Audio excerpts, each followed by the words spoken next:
Right, I'm off to farm shop just before they close, and going to get my half pig, probably some beef as well. And here is half pig, nice, clean, free range, and some sausage skins. Right, let's go home and get busy.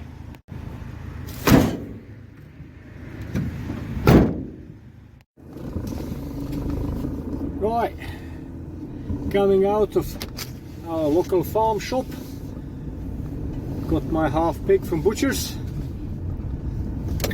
Well, let's go home and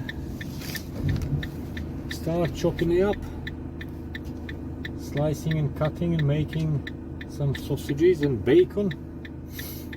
Yeah. Right, let's get, there you go. Now, regards to cutting pork, well, I got half pig there in the back.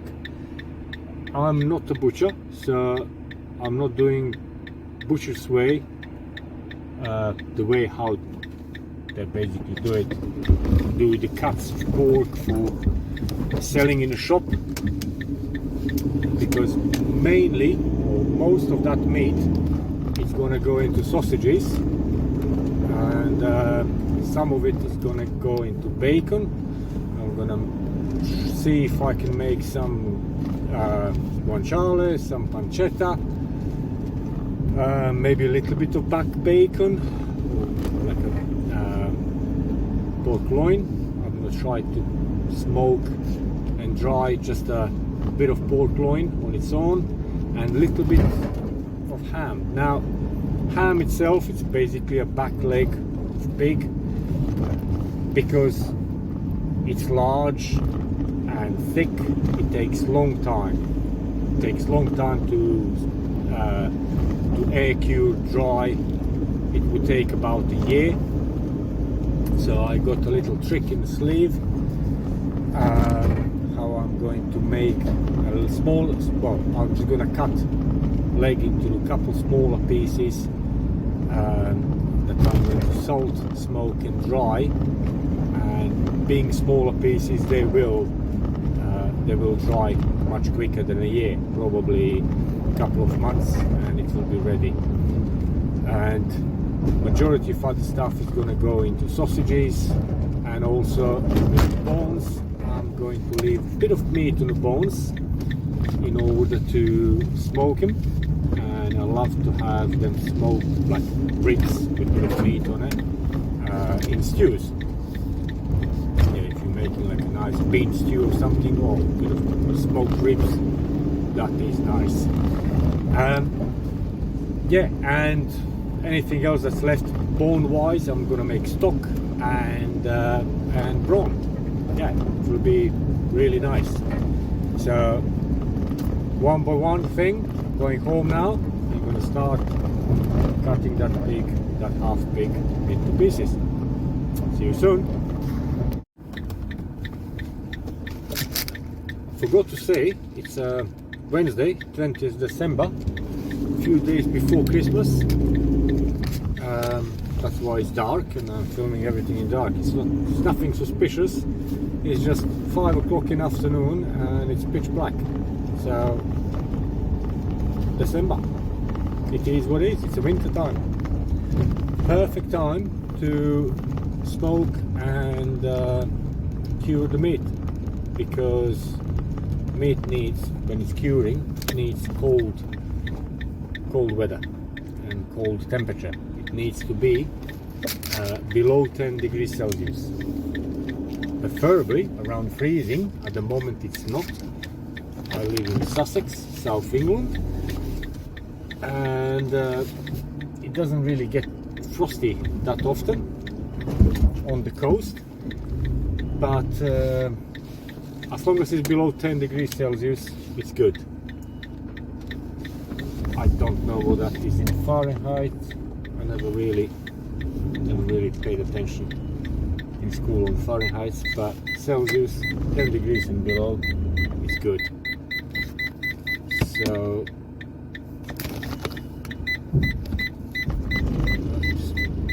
cup. Yeah, that's it. Yeah, and also got a piece of rib of beef, rolled. So this is rib of beef, rolled rib of beef. Got that as well from Rankton Farm Shop. Yay! And this is for pork. If anyone thinking how much half pig cost, there it is, 140 quid. And that's beef. Whoop whoop, let's work. And this beef is going to go on the table at Christmas together with turkey and a little lump of pork as well.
And here we are, sausage meat is there, all the little bits, and then I got some lumps of bone and actually a couple of trotters there as well. That's gonna go into our broth, and here's the piece that's gonna be ham or gammon for our Christmas dinner. And then I got some nice big lumps of meat, like this is a bit of ham, and this is off the neck for guanciale, and that's our little fillet, and a few other bits there. That's another piece of ham and a bit of belly bacon, nice lovely thick belly bacon, can't beat that. That's really gonna be nice. And this is pancetta of the ribs. You can look at that profile, look at that. That's just gonna be perfect once it's all dried out. And yeah, this is another piece of ham, or like a bottom of the loin, that's gonna get smoked as well. That's gonna be lovely. And two other bits of loin there, they're gonna be smoked and dried as well. Now apart from these lumps of meat, I got some other bits of bone on the side there. I left plenty of meat on them, and they were like bits of ribs and spine and hips, and you know, everything, any other bony bits that are gonna be good for cooking. So for nice stews, that's gonna be delicious. So this is the salt I use. Always use natural sea salt. This time I use this coarse one. Sometimes fine, sometimes coarse. Depends what I can find that is being unrefined or how to say, like uncut, because very often if you're buying fine salt, they will put anti-caking agent in, and I don't like it because it contains every anti-caking agent, and salt contains cyanide, and I know it's in very small quantities, but I don't want to take cyanide. I just don't want it. I know it's poison. I know in very, very small quantities it's not going to poison me or my children, but I'm just against it. So I just buy whatever is there that is as sea salt and it's been unaltered. So first thing in the salt box, I'm going to put fine layer of salt and then start with the big flat pieces as a bacon and just coat it with salt on all sides generously, because really you want that salt to work into the meat and that will expel the moisture out and also will preserve the meat. This is another piece of bacon, and some people would probably say, oh, you have to use nitrated salts, curing salts as they call them. I don't want that. I don't need nitrated salts. This is a technique that has been used in preserving meat for thousands of years. Among many different civilizations, it doesn't matter what you're preserving, pork, lamb, beef, fish. This is the way how it's always been done. Even if you go into like Nordic countries where they preserve fish, we all know that fish is sensitive on bacteria and everything, but all they do is they just put sea salt and that's it, nothing else, no other chemicals to it. And as you can see, I'm just like salting everything, all the ribs now, bones, they'll come out first on smoke. And one of the last things I'm leaving there on the side is the fillet, because it's very thin. That's going to go on smoke with sausages, so I don't want to bury it down at the bottom. And also that lump of meat in the corner next to the chopping board, that's going to go for Christmas dinner. There it is. That's going to be nice piece of gammon ham and with a little fillet. So I'm just going to tidy it all up and cover it up and take it to my drying fridge. And this is my drying fridge. You can see I still got 3 bits of smoked ribs in here from last time. And now I'm gonna put this meat all together in this box on the bottom shelf. That's it, in the fridge for about a week and a half, so it infuses with this salt, because natural salt is natural preservative for meat. So the meat will infuse the salt first. I will take out the ribs and the smaller pieces, and they're gonna go on the smoke first, probably just under a week, and then about a week and a half, I would say, I will leave bacon as a, you know, pancetta and guanciale and that knuckle as well. And the piece that there in the corner, that big lump there, that will be for Christmas Day, that will roast for Christmas Day. That will be a gammon.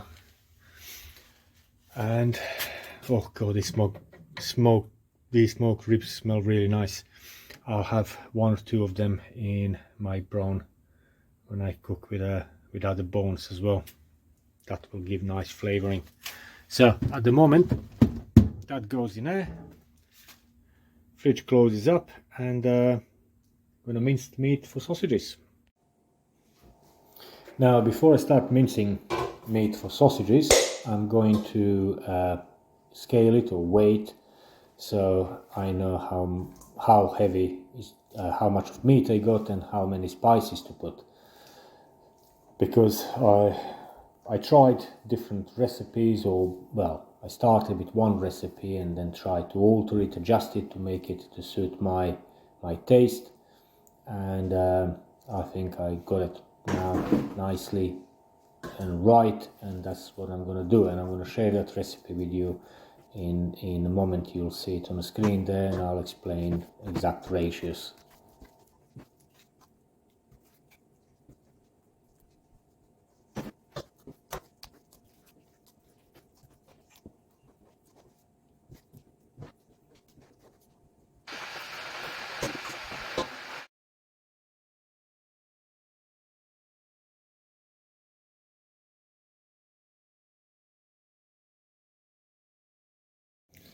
Now, meat has been scaled. I have 8 kilograms of meat. Mincing machine parts all cleaned up, ready, garlic cleaned, and now I'm going to do spices mix. Now, for each kilogram of meat, I like to do 20 grams of salt. I would never go less than 18 grams, but you shouldn't go more than 20. 20 is about the top limit for taste, I think. Then 3 grams of black pepper for each kilogram of meat. Then 17 grams of paprika powder and 3 grams of chili powder. That's all for 1 kilogram of meat, and 10 grams of garlic. Now 8 kilograms of meat, so everything gets timed by 8. Garlic will be 80 grams. Very often I go slightly over with garlic. I do love it. So what we got here, I got just over 100 grams, which is good. I like that. So that will be like 11 grams per kilogram, 12 grams per kilogram. I'm going to put a bit of water here and just make it into paste. Now for the rest of the spices, that's 0 now. For 8 kilograms of meat, I'm going to need 160 grams of paprika, that's 80. Just going to try that.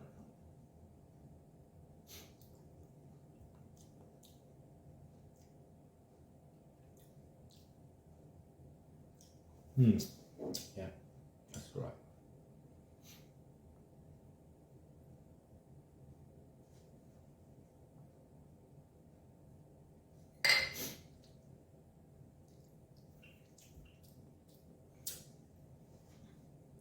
Always try spices when they're just in jars, unmarked.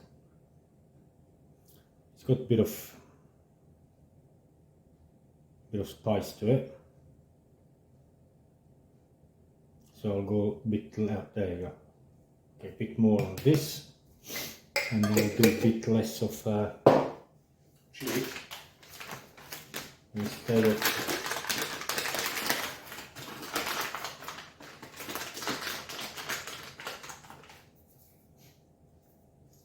instead of 20 grams. I'll just do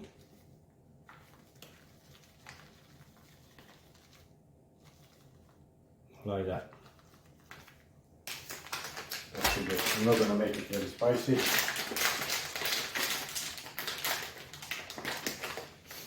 And then we got black pepper. That will be 24 grams. So that will be 10.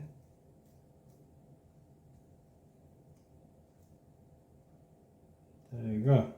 24. Oh, I can smell that black pepper.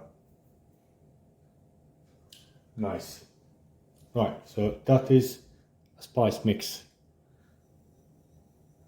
Plus, obviously, salt. I'm going to do salt.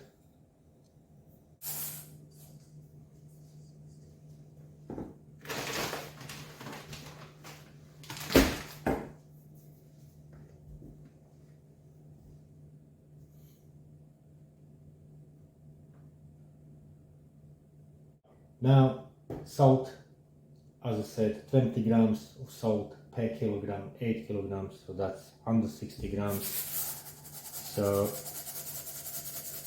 160 grams will go in. Oh, done a bit too much. Just take it out.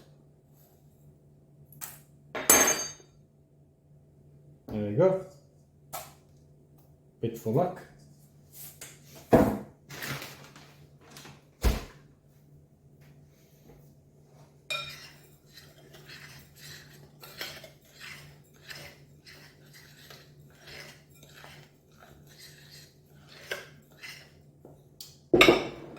And there it is.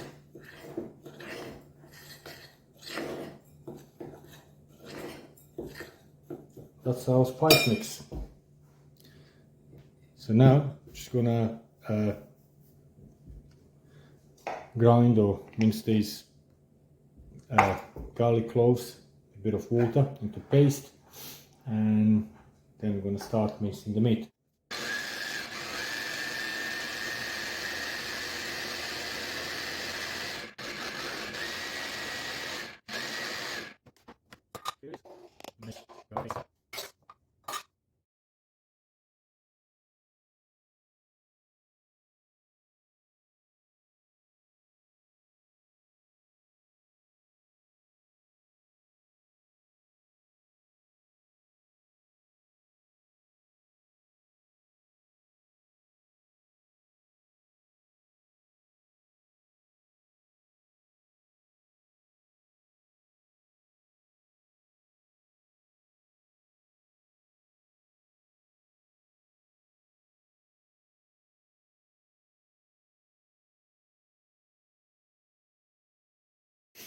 Now, when we have our mince and our spice mix, we're going to put our spices onto the meat and our garlic paste.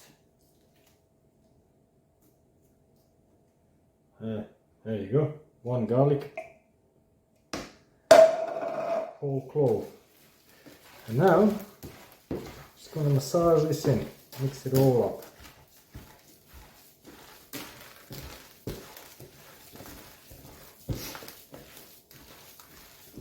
On a mincing machine, the grill was about 7-8 millimeter, so it's quite coarse. You can do fine mince, you can do coarse mince, it's just personal preference. Salt is important because salt is natural preservative. Don't have to use nitrated salts. I don't want to use them. This is the way people have been preserving meat for thousands of years, using sea salt.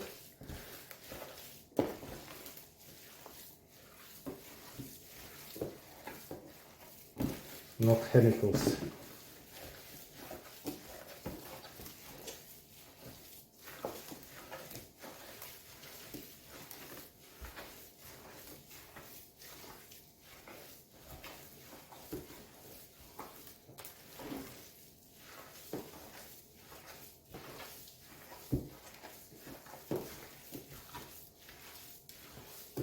Just important, keep everything clean. This box and the other one I use for just salting bacon and ribs. I only use for this purpose, don't use it for nothing else. And every time after use, I wash it thoroughly, dry it, and then put it on a shelf in a garage. And before use again, wash it thoroughly, because being on a shelf you can get some dust, something, and that's not going to be good. Obviously keep the hands clean. Keep the work area clean. As you could see, I cleaned up work area probably 3 or 4 times during this process tonight.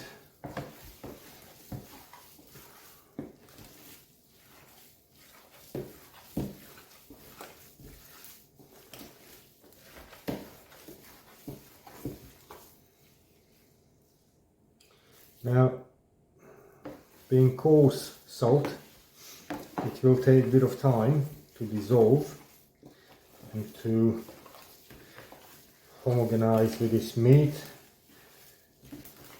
penetrate into meat fibers. So what I prefer to do, don't have to do it that way, but I do it, and that is, once it's all mixed up well, put a lid on and put it in the fridge to rest for a day or two, and then remix it and then fill the sausage skins.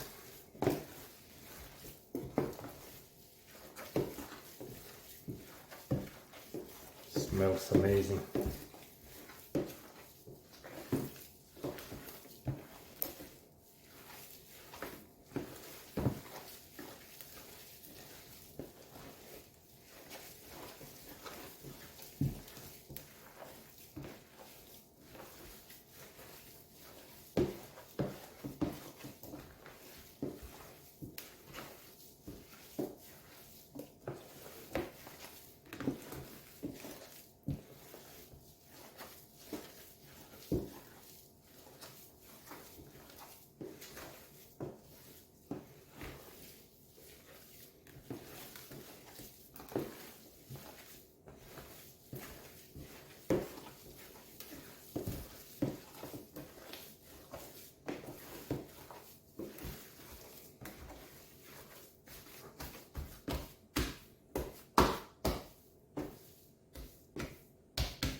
Here it is, 8 kilograms of sausage meat.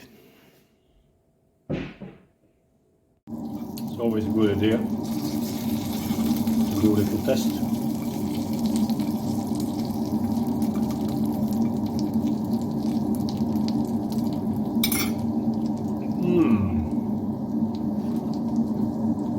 Heaven.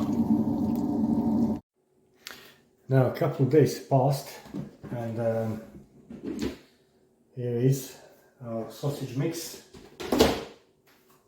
out of the fridge, and you can see I've been in it already, taking that piece out and making some burgers yesterday for family. Now it was a success, it was very tasty. So now first thing what I'm going to do is I'm going to prepare sausage skin. I got it from my butcher, natural casings, which are basically small intestines. So one of these strips should do about 5 kilograms.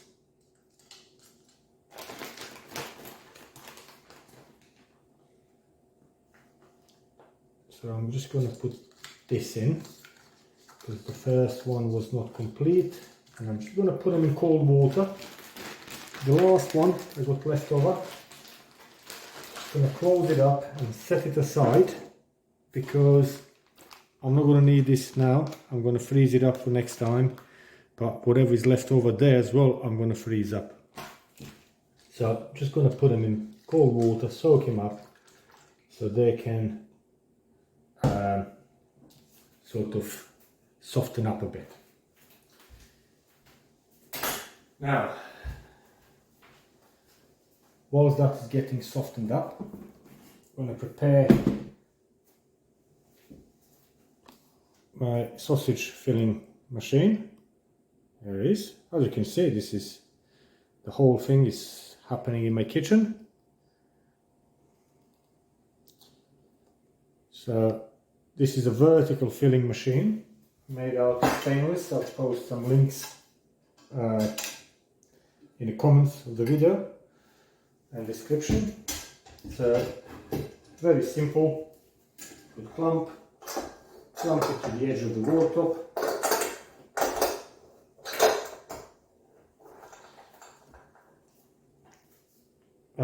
It's got this piston with a little crank that goes in on one side, turns around. I'm just going to tighten this screw up.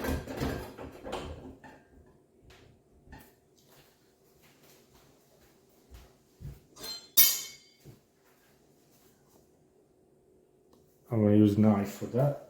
Someone's going to say, oh my god, why don't you use a screwdriver? Well, sometimes I can't be bothered to go and get stuff, so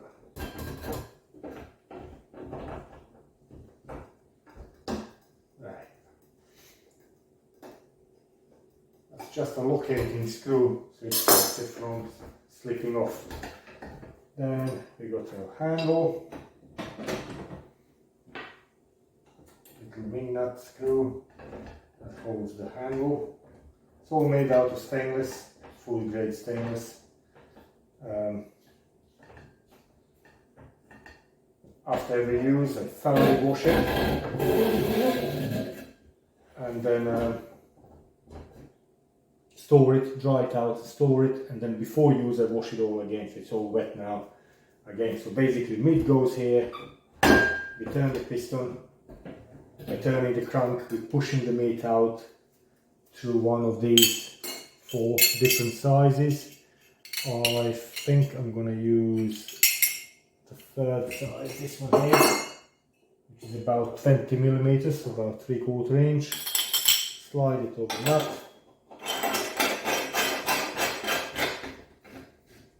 That tightens up, and filling machine is ready. Now back to our meat mix. As if you remember, I said I use that coarse salt and other spices, and I'm gonna leave it for a few days to infuse, and then I'm gonna give another little quick mix before I start filling. So now it's gonna be another mix. Just gonna go through it thoroughly just to homogenize all the spices and everything.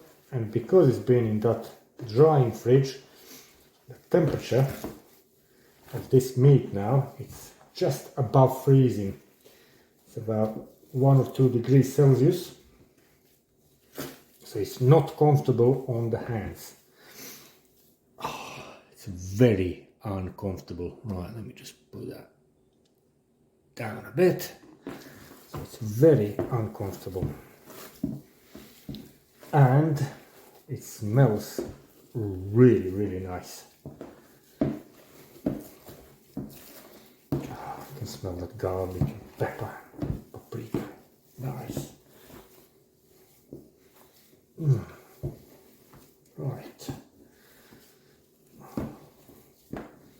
Also, being in the fridge, it sort of solidifies, so it's not as pliable as it was. God, it's cold.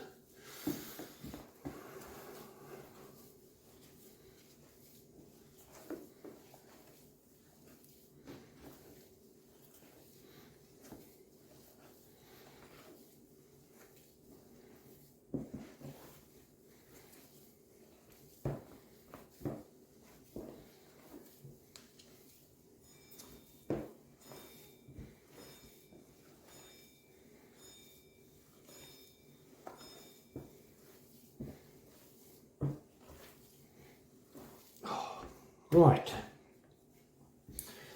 now can't feel nothing in my right hand, can't feel my fingers.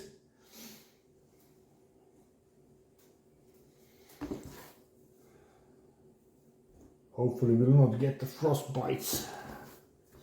Now what I'm doing is actually just filling this machine, just getting like a handful of meat in and just putting them into the cylinder.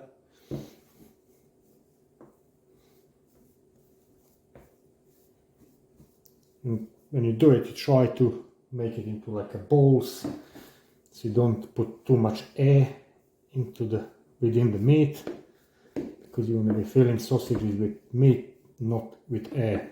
Now, these sausages, opposed to cooking sausages, as you probably noticed, we don't put any husk, no flour, no bread, nothing like that in it. If you're making burgers or cooking sausages, you would do that, you will bulk it up with these bulking agents, but for these air-cured sausages, you don't. You basically use, say, a kilogram of meat, of material, to produce something like 650-700 grams of finished product. So it's basically just a meat with few spices, and then that is being dried and left for water to evaporate from it. And that's how it works. So we don't use any bulking agents. Right, I'm just gonna get this off my fingers, clean my hand, and we're gonna carry on. Right, hands clean. Our filling machine is ready. So, start it up.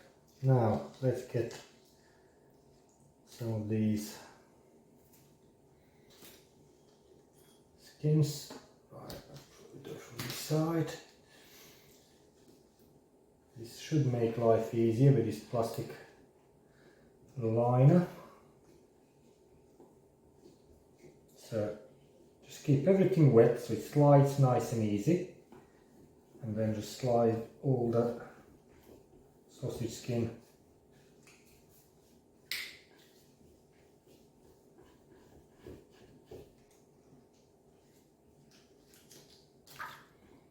with more water if necessary.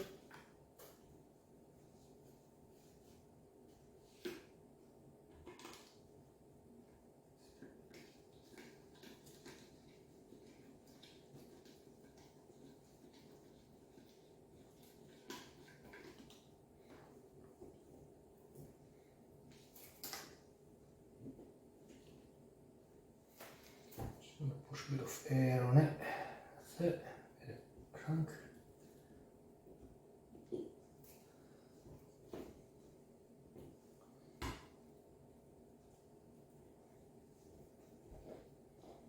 So sliding as well as it should. Let's be dry.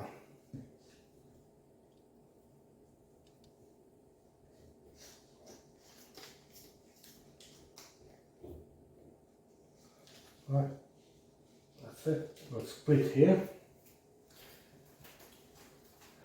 Now it's either sharp knife or sharp scissors. I'll get rid of that.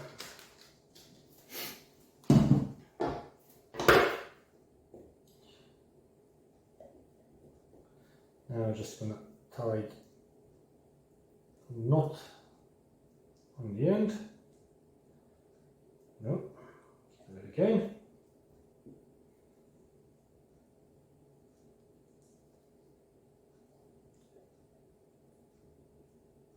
No, I missed that. Right, there it is.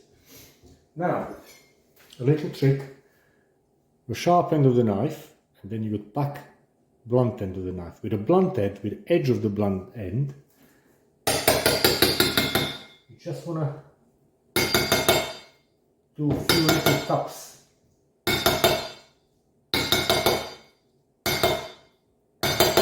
That will pierce the sausage skin a little bit and get rid of the air, because we don't want air within. And then firmly but gently turning the crank will push the meat into the skin. Just keep it continuous, firm movements. Make sure it's all filled up, least amount of air. We don't want air inside the sausage.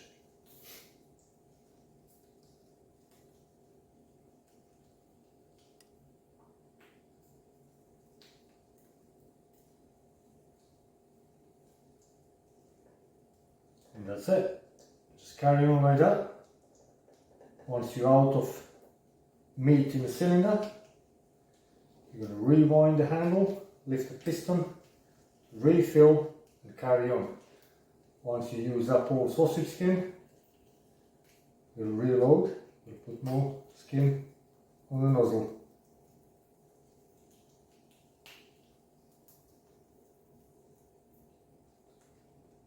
If you try to fill it too much, the skin will start cracking and you don't want that. Tighten this. Well,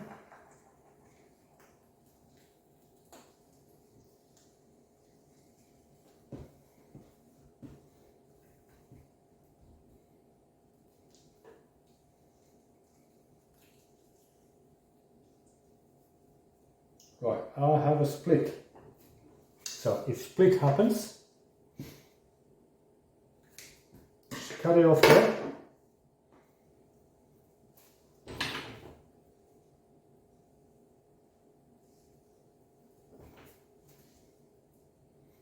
That's where we're going to recut it.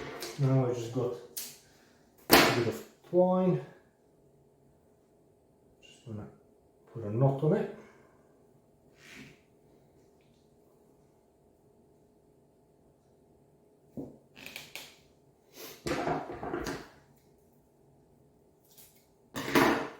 Now that will go back into the box for filling. There is no waste apart from a bit of sausage skin. Same with this bit, that comes out, and we're carrying on. Can happen, because it's natural material, it could have some weakness to it. It's been all cleaned up and run through different nozzles and water and everything, and could have a little nick.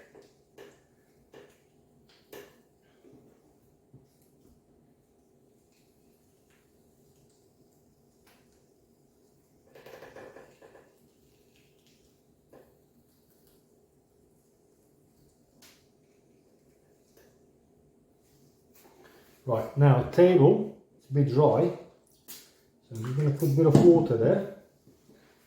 Make these sausages slide about a bit better. Always helps. Right, that's it. That's the end now. I used up all the meat from the cylinder. I'm going to wind it up and put some more meat in. In the meantime, I'm just going to tidy this end here. And this is just a twine I'm using.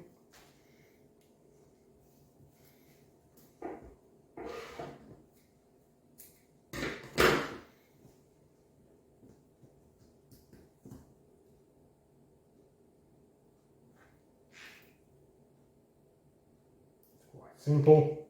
There we go. Now, some people like to make little sausages. I like to make big sausages. Right, there is just a camera there. Right. Like some people like to make a little sausages, they like twist them and make them into like say 4 or 6 inches. I don't. I make them like this. So this is about 1 meter or 3 foot in length, so you got like 1.5 and 1.5 about 20 inches on either side. Together it's about 1 meter sausage, and it will go like that on the drying. So yeah, so that's one sausage there, and I'm just gonna refill and carry on with other meat.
Now, sausages are filled. This is what was left in a nozzle on the bottom of the gun. No problem. That will be a little burger or kebab later on. Now, important thing, because I had these few damaged linings, sausage skins, I got some short ones. That's not a big problem. So the rest of them are all good. So important thing now is get a thick needle. I got little cob corn holder, and just pierce them. Just randomly, but consistently and all the way. That will help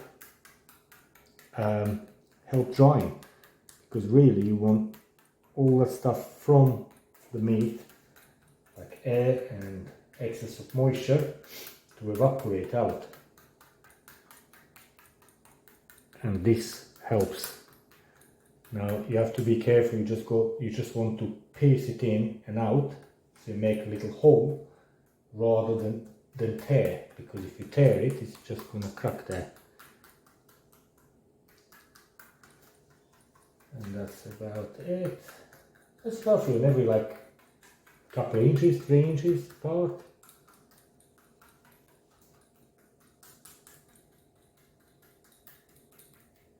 Ta-da!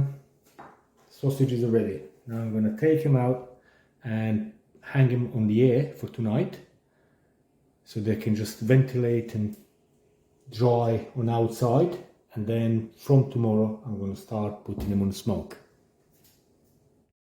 So important thing, anything you do like this, always keep it clean. Everything is cleaned, washed out, now drying out there, and once it's all dried, I'm going to pack it up and sort it out, put it away for next time.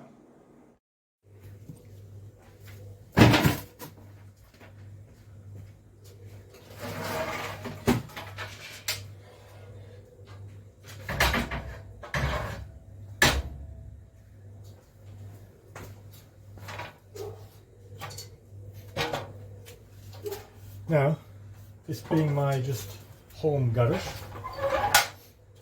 got multiple uses, and one of them uses is drying meat. So, get some hooks.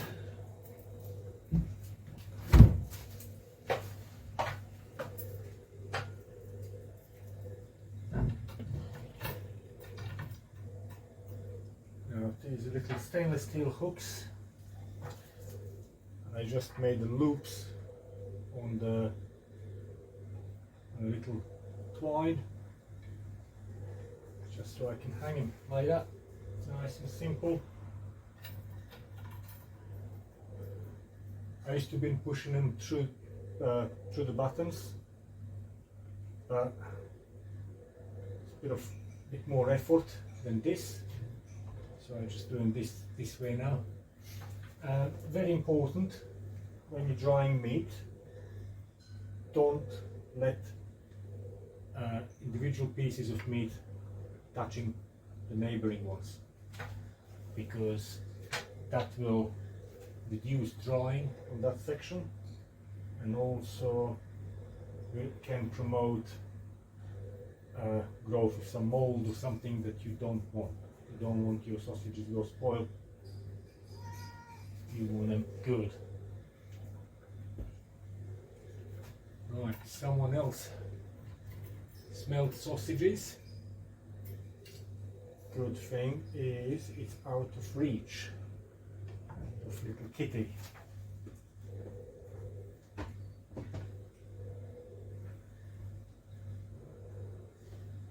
This is the long one.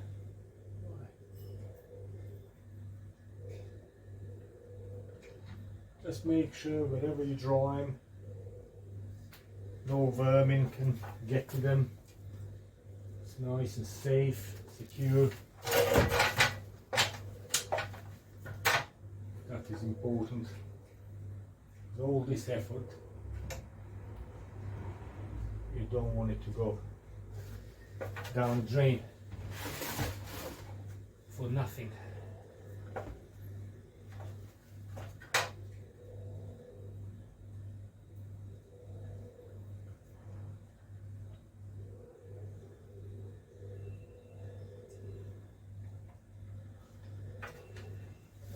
One more.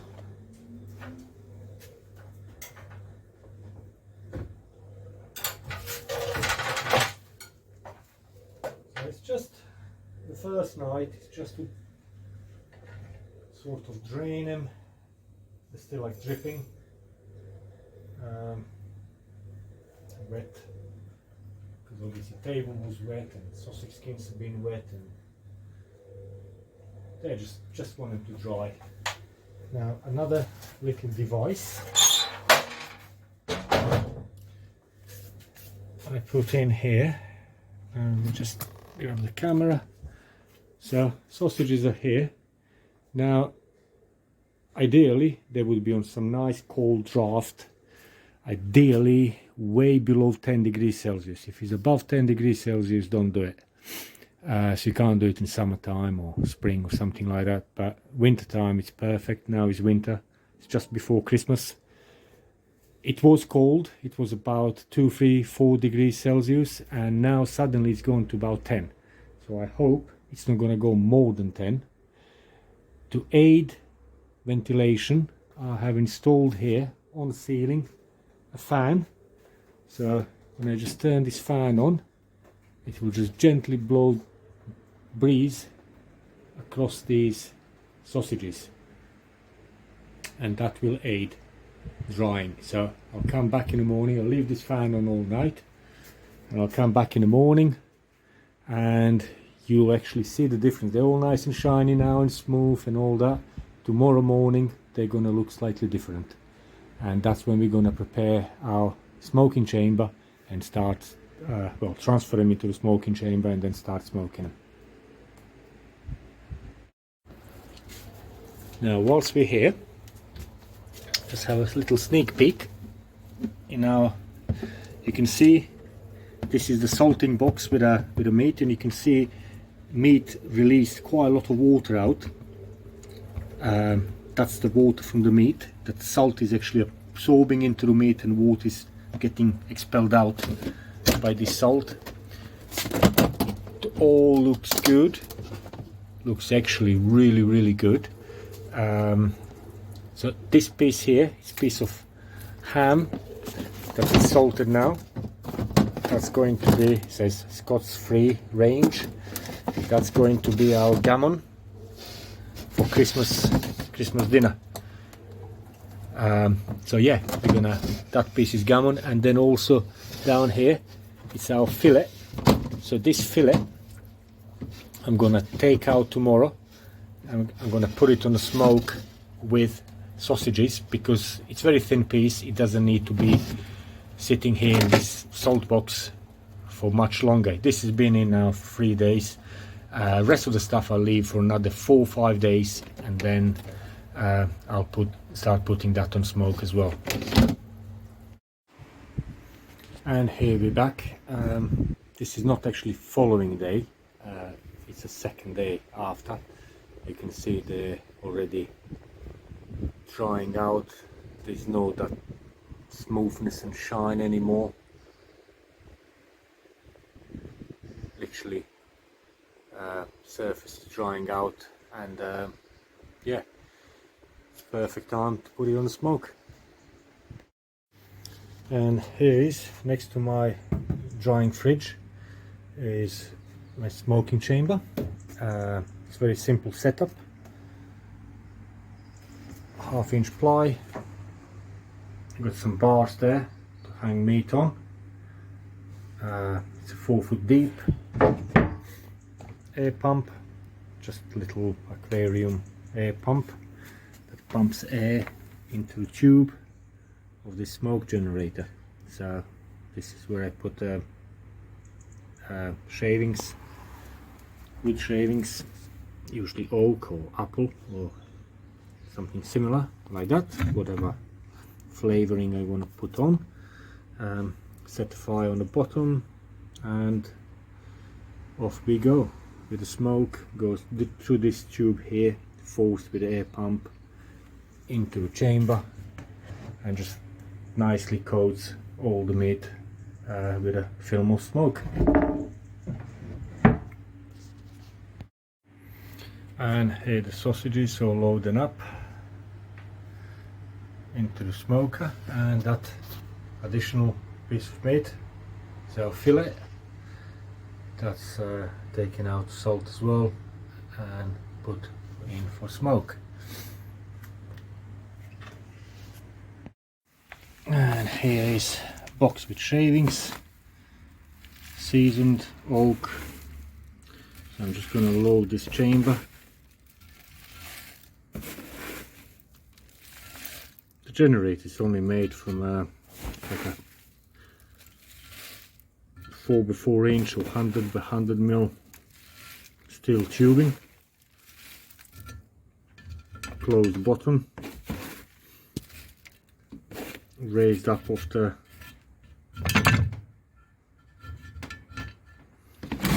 floor. As you can see, a few holes on the bottom. Got this little steel rod to make a bit of hole there in the shavings. And start the pump. So now pump is pushing the air to the tubing, to the middle bit here, and that is actually forcing right here, and that will actually guide, not force, but more of guide the smoke to the main tube into the chamber. And all I need is a start fire.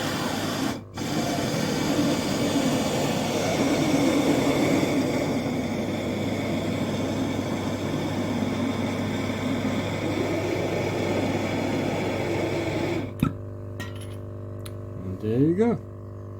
Once smoke starts generating, put a lid on, another heavy bit of steel, help it a bit.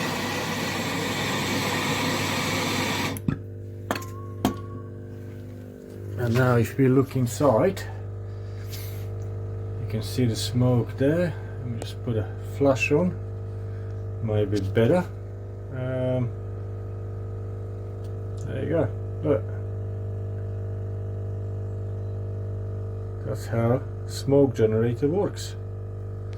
It's just producing nice cold smoke because it cinders outside of this smoking smoke box, and it's just slowly rising up and gently coating all these sausages and whatever other meat you put in. It's coating with smoke. There it is. All I need to do now is put a lid on it.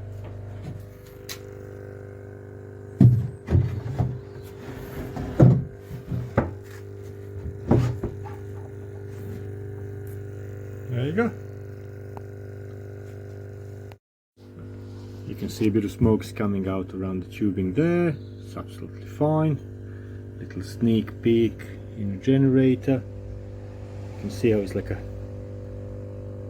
sea of smoke, and it's getting just guided into the tube. Perfect. A couple hours later, let's see. You can see that little cinder in there. Still a bit of smoke is coming out. Let's have a little peek in here. Yes. And a little peek in here. Oh, nice. Box full of smoke. So that is a setup just in a corner of my garage for this fridge for drying, and smoke generator there, which is only 4 foot tall, on about 1 foot of the legs off the ground, and 2 foot by 2 foot.